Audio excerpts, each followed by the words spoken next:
Oil will remain the world's top energy source until at least 2045 because the slow-moving energy transition won't be able to overtake population growth before then. Wider electric vehicle adoption and increasing use of renewable sources of energy will eventually lead to a decline in crude oil demand in the wealthier developed countries. But emerging economies with expanding populations will continue to need oil first and foremost.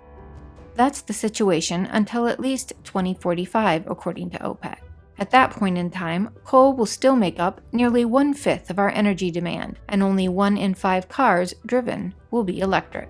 That doesn't mean oil won't decline as an energy source, but at this rate, its decline will be gradual. By 2045, analysts predict that fossil fuels will account for 70% of the energy mix, down from 80% of the mix in 2020. That's a 10% decline over 25 years. That also doesn't mean that oil and gas production will necessarily decline. If the developing world population ticks up as it is on track to, demand will rise proportionately, and oil and gas production will have to increase even for a 10% decline of its use in the energy mix.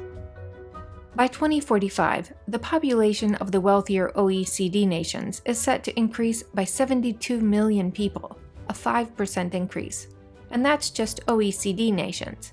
Overall, OPEC forecasts that the rest of the world will see a 25% population increase by 2045. Adding another 1.6 billion people to the energy demand mix. Renewables will have to work much harder and much faster to overcome these numbers.